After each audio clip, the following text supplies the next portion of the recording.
Hello students, so today we'll start our new chapter word विचार। सबसे पहले हम वर्ण पढ़ेंगे। तो जब हम कुछ बोलते हैं तो हमारे मुख से ध्वनियाँ निकलती हैं।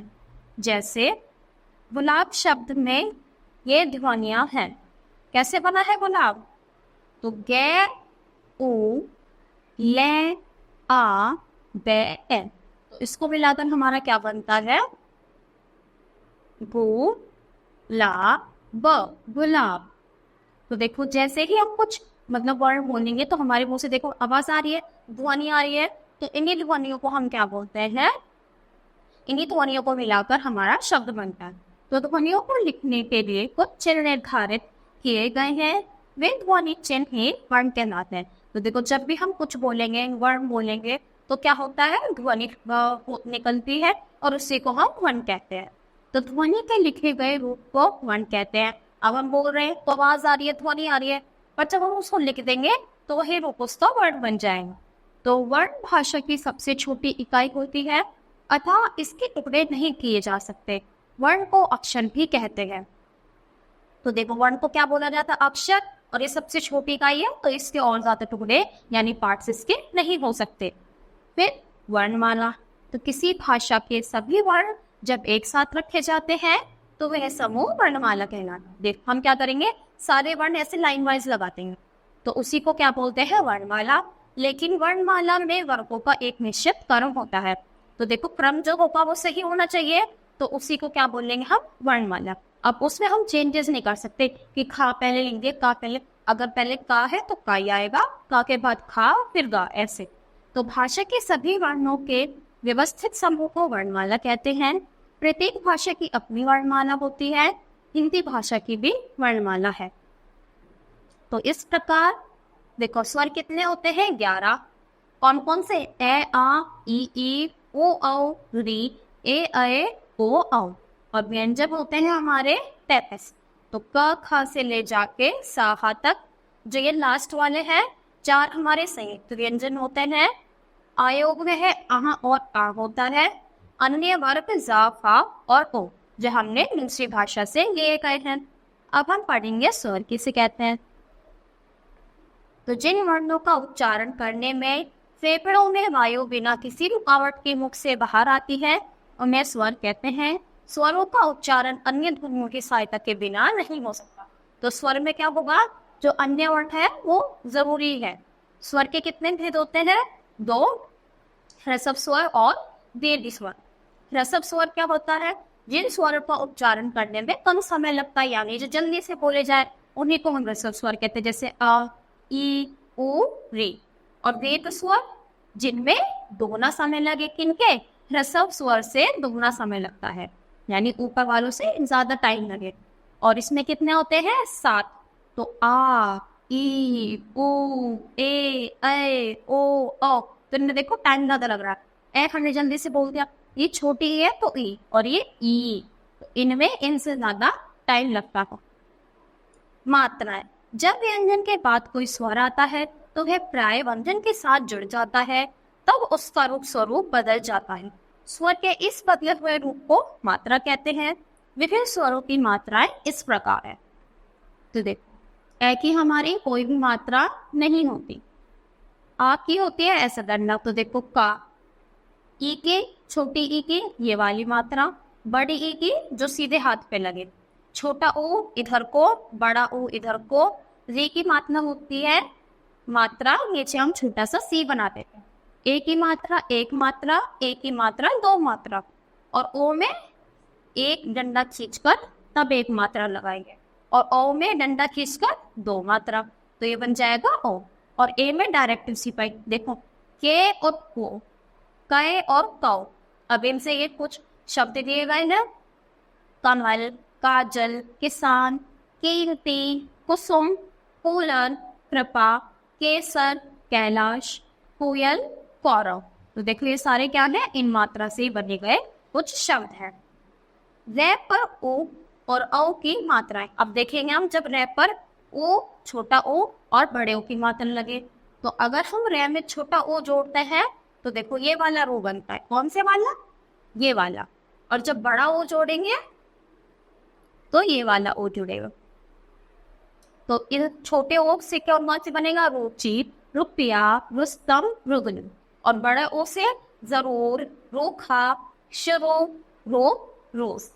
फिर अनुस्वार, जब हम क्या लगा दे? एक बिंदी लगा दे, तो इसी को क्या बोलेंगे? अनुस्वार। तो अनुस्वार अनुनासिक वर्ड है। अनुस्वार का उच्चारण करते समय वायु केवल नाक से निकलती है। तो इसका प्रयोग कौन से वर्ण में होता है? पंचम वर्ग में, जैसे डा डा डा ना मा। तो के स्थान पर बिंदु के रूप में किया जाता है, जैसे शंख, पंखा, कमल, शंकर, पतंग, रंजन आदि। यदि आ रहित पंचम वर्ण के बाद या वा या पंचम वर्ण आए, देखो आ के बाद क्या आए? या वा या फिर कोई भी पांचवा वर्ण, तो वहां अनुस्वार का प्रयोग नहीं होता, बल्कि आ रहित पंचम वर्ण ही हो जाता है, जैसे अन्याय, अर्ण, कण्व, अम्मा, पुण्य। और यदि संग के बाद यारा लावा श स हा में से कोई आए, तो क्या हो जाता है? माँ के स्थान पर अनुस्वार का ही प्रयोग होता है। संसार, संशय, संवाद, संयम, संहार आदि। फिर अनुनासिक, अब की बार क्या बना देते हैं? चंद्रबिंदु। तो अनुनासिक का दूसरा नाम चंद्रबिंदु है। इसका उच्चारण करते समय वायु नाक और मुख दोनों से, तो ऐसा लगेगा कि नाक से भी आवाज आ रही है और मुंह से भी, जैसे अंधेरा, ऊंट, कुआं, चांद, हंसी, कहाँ, गांव, वो जहां आदि। फिर यदि व्यंजन के रूप कोई मात्रा लगी हो, तो अनुनासिक के स्थान पर केवल बिंदु आता है, जैसे ईट, में, कहीं, वर्णों, ध्वनियों, एठन आदि। फिर विसर्ग, जब हम किसी शब्द के बाद क्या लगाते? किसी वर्ण के आगे ऐसे दो डॉट लगाते, तो उसी को हम बोलते हैं विसर्ग। तो विसर्ग का प्रयोग संस्कृत से हिंदी में आए हुए तत्सम शब्दों में होता है। तो देखो, जो हमने संस्कृत भाषा से लिया है और हिंदी में एज इट इज यूज किए जाते हैं, उसमें आता है विसर्ग, जैसे अतः, निसंदेह, प्राय, प्रातः, स्वतः आदि। तो विसर्ग का उच्चारण हा की तरह होता है, जैसे अतः, प्राय। कैसे पढ़े हमने इसको? विसर्ग को है की तरह पढ़ेंगे, तो प्राय है, प्रातः है, स्वतः, और वैसे ही अतः। तो जहां भी विसर्ग आए उसको हमें है की तरह पढ़ना है। फिर व्यंजन, तो किसी वर्णों का उच्चारण करते समय वायु मुख के किसी न किसी भाग से टकराते हुए बाहर आती है, उन्हें व्यंजन कहते हैं। व्यंजन को उच्चारण करने में स्वर ध्वनि आ की सहायता ली जाती है। अगर व्यंजन को स्वर रहित लिखना हो तो उसके नीचे हलंत लगाना पड़ता है। देखो, ये क्या है? ये अभी हमारा पूरा है, यानी ये व्यंजन है। अगर हमें उसको असली रूप में लिखना है तो कै और हलंत लगाएंगे। इस साइन को क्या बोलते हैं? हलंत। इसमें जब हम ए को जोड़ेंगे तब हमारा पूरा कै बनता है। तो अब यही बोला गया है, ये व्यंजन है। अगर इसे हमें इसके स्वर रहित रूप में लिखना है तो ये ऐसे लिखा जाएगा, और इस साइन को हम बोलते हैं हलंत। फिर व्यंजन के कितने भेद होते हैं? व्यंजन के स्पर्श के आधार पर और श्वास के आधार पर। तो स्पर्श के आधार पर कितने होंगे? तो स्पर्श के आधार पर व्यंजनों के 4 भेद होते हैं: स्पर्श व्यंजन, उत्क्षिप्त व्यंजन, अंतस्थ व्यंजन और ऊष्म व्यंजन। सबसे पहले स्पर्श। तो जिन व्यंजनों का उच्चारण करते समय फेफड़ों से बाहर आने वाली वायु मुख के अलग अलग स्थानों जैसे कंठ, तालु आदि का स्पर्श हुई बाहर आती है, उन्हें स्पर्श व्यंजन कहते हैं। स्पर्श व्यंजन उनके उच्चारण स्थान और नाम इस प्रकार है, जैसे क वर्ग। तो जो का से स्टार्ट होगा उसका नाम हमने का वर्ग रख दिया। चा वाले का चा वर्ग, ट वर्ग, ता वर्ग और पा वर्ग, क्योंकि ये इनके पहले पहले अक्षर वर्ण से शुरू हो रहे हैं। फिर इनका उच्चारण कैसे होगा? तो का वर्ग को कंठ यानी गले से, तो कंठ्य, इनका नाम कंठ्य हो गया। चा वर्ग वालों का उच्चारण तालु से होता है, तो इसलिए इनका नाम तालव्य पड़ गया। ट वर्ग वालों मूर्धा यानी मूर्धन्य, और ता वर्ग दांत, ऐसा लगता है दांत से बोल रहे हैं, तो दंत्य। और पा वर्ग ओठ यानी ओष्ठ्य। तो उष्ट व्यंजन, जिन व्यंजनों का उच्चारण करने में वायु जिह्वा से टकराकर वापस आती है, जिह्वा यानी जीभ से वापस आ जाती है और फिर बाहर निकलती है, उन्हें उत्सिक्त व्यंजन कहते हैं। तो ड और ढा ऐसे व्यंजन हैं, इनका उच्चारण स्थान मूर्धा। तो ड और ढा का प्रयोग शब्दों के आरंभ में कभी नहीं होता, ये शब्द के मध्य में आते हैं या फिर अंत में। जैसे कड़क, पढ़ाई, लड़ाई, साड़ी, पेड़, सड़क, धड़कन। तो देखो ये तो बीच में आ रहा है या फिर बिल्कुल एंड में। अंतस्थ व्यंजन, तो जिन वर्णों का उच्चारण स्वर और व्यंजन के बीच का सा हो उन्हें अंतस्थ व्यंजन कहते हैं। इनके उच्चारण में वायु का अवरोध बहुत कम समय के लिए होता है। अंतस्थ व्यंजन 4 है, य, रा, ल, वा। तो अंतस्थ व्यंजन को अर्ध स्वर भी कहते हैं। क्या कहते हैं? अर्ध स्वर। फिर अगला है ऊष्म व्यंजन। तो जिन व्यंजनों का उच्चारण करते समय वायु रगड़ खाती है, मुख से बाहर आती है, जिससे गर्मी सी पैदा होती है, उन्हें ऊष्म व्यंजन कहते हैं। जैसे श, श, स, ह। तो ऐसा लग रहा है बाहर आवाज वो आ रही है हवा से थोड़ी, तो इन्हीं को बोलते हैं हम ऊष्म व्यंजन। फिर श्वास की मात्रा के आधार पर, तो इसके आधार पर कितने होते हैं व्यंजनों के? 2 भेद, अल्प प्राण और महाप्राण। अल्प प्राण व्यंजन, तो जिन व्यंजनों का उच्चारण करने में श्वास की मात्रा कम रहती है उन्हें अल्प प्राण व्यंजन कहते हैं। प्रत्येक वर्ग का पहला, तीसरा और 5वां व्यंजन अंतस्थ और ऊष्म को छोड़कर अल्प प्राण होते हैं। कौन सा? पहला, तीसरा और 5वां। तो देखो कैसे देखते हैं। जैसे ये वर्ग है तो ये इसका पहला वर्ग होता है, ये दूसरा, ये तीसरा, ये चौथा और ये 5वां। तो कभी बात करें ना तो ऐसे देखना है, ये पहला वर्ग है, ये दूसरा, ये तीसरा, ये सब चौथे वर्ग और ये सब 5वें वर्ग वाले। पर अगर वैसे पूछे का वर्ग तो ये ऐसे का वर्ग, चा वर्ग, टा वर्ग, ता वर्ग और पा वर्ग। ठीक है, उन्हें ये तो हो गया। अब आएगा महाप्राण व्यंजन। तो जिन व्यंजनों का उच्चारण करने में श्वास की मात्रा अधिक होती है उन्हें महाप्राण व्यंजन कहते हैं। अल्प प्राण व्यंजनों को छोड़कर शेष सभी महाप्राण। तो उसमें कौन कौन से थे? पहला, तीसरा, 5वां अंतस्थ और ऊष्म सब अल्प प्राण है और उन सबको छोड़कर बाकी सब महाप्राण है। तो जैसे प्रत्येक वर्ग का दूसरा, चौथा व्यंजन और खा महाप्राण व्यंजन है। फिर आता है संयुक्त व्यंजन। तो हमने पढ़े थे, तो 2 व्यंजनों के मेल से बने व्यंजन को संयुक्त व्यंजन कहते हैं। जैसे अक्षय कैसे बना? तो कै और श को मिलाकर। जय और ना को मिला के क्या बना? ज्ञ।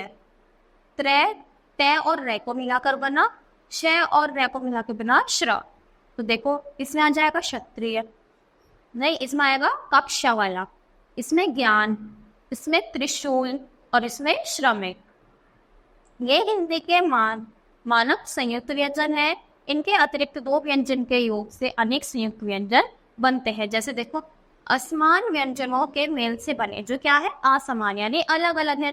तो स और ता से क्या बना? sta। देखो इसके नीचे हलंत है तो यानी आधा सा है और ये पूरा है तो ता। तो क्या बन गया? स्तः। दा और वा दुआ और इनसे शब्द क्या बने? अस्त, वस्तः, व्यस्त, द्वारा, द्वंद्व, द्वेष। न और या को न्याय, अन्य, न्याय, संन्यास और च और छ को मिला के बना छ, अच्छा, अच्छा, मच्छर। फिर समान व्यंजन, यानी जो दोनों क्या है? एक जैसे है, यानी कै कै, खे खे, गे गे ऐसे। तो इसमें क्या याद रखना है? जो पहला वाला होता है वो सभी आधे होते हैं और नेक्स्ट वाले पूरे। तो देखो कै और अगले वाला पूरा, ये च आधा च और अगले वाला पूरा च। तो पक्का, सिक्का, चक्कर, कच्चा, बच्चा, किस्सा, मस्सा, कद्दू, भद्दा। तो इसमें क्या याद रखना है? समान व्यंजन होंगे तो पहले वाला आधा होगा और दूसरे वाला पूरा। फिर आगत वर्ण, तो जो वर्ण विदेशी भाषाओं से हिंदी में आए हैं उन्हें आगत वर्ण कहते हैं। आगत वर्ण भी 2 प्रकार के होते हैं, स्वर और व्यंजन। स्वर में क्या हो जाएगा? ओ। देखो ओ ऐसा शब्द है जो बाहर से लिया गया, डॉक्टर, हॉल। इसमें याद रखना, इसमें बस खाली चांद आएगा, बिंदी नहीं आएगी। और व्यंजन जैसे जा और पा, ये हमने व्यंजन में डाल दिए। जहाज, जमींदार, सजा, फैसला, सफेद, सफाई। फिर है रा का योग, ये सारे क्या है? रा वाले। तो व्यंजनों के स्थान पर रा के योग के नियम निम्नलिखित है। अगर र स्वर रहित है यानी उसमें स्वर नहीं है तो यह अपने से आगे आने वाले व्यंजन के ऊपर लगता है। जैसे श र म, तो कहाँ लग गया? अगले वाले के ऊपर, तो ऐसे बनाते हैं। फिर गर्व तो ऊपर लग गया, धर्म धर तो कहाँ लगता है? जैसे धर्म हो गया तो आगे वाला ये है तो इसके ऊपर ऐसे लग जाए। फिर अगर जब रा स्वर रहित रा को क्या बोलते हैं? देखो इस वाले को क्या बोलेंगे? इसका नाम होता है रेफ, यानी रेफ वाला रह कहाँ लगेगा? ऊपर, अगले वाले व्यंजन पे। और जब रा से पहले स्वर रहित व्यंजन आता है तो रा का संयोग दो तरह से होता है। कैसे कैसे? इसी खड़ी पाई वाले व्यंजन के पैर में ऐसे लगा देते हैं। देखो कर्म तो कहाँ लगाया? क्या लिखा? और ऐसे लगा दिया, देखो कै और ऐसे। तो एक तरीका तो ये होता है नीचे लगाना, और दूसरा होता है जैसे ट है तो इसके नीचे ऐसे बढ़ना। तो ये दोनों ही रा है, और ट और डे के साथ इनके नीचे ऐसे लगाया जाता है। जैसे ट्रक को क्या लिखा? ऐसे ट्रक, और ड्रम को ऐसे, और राष्ट्र तो याद रखना डा और डा के साथ हमेशा ये वाला आएगा, और बाकी के साथ ये क्रॉस वाला। और जो स्वर रहित होगा उसमें तो अपने वाली की टोपी पर आ जाएगा। तो इसी के साथ बच्चों हमारा ये पाठ यहीं पर समाप्त होता है। आई होप आपको अच्छे से समझ आया होगा। तो आज के लिए इतना ही। Thank you.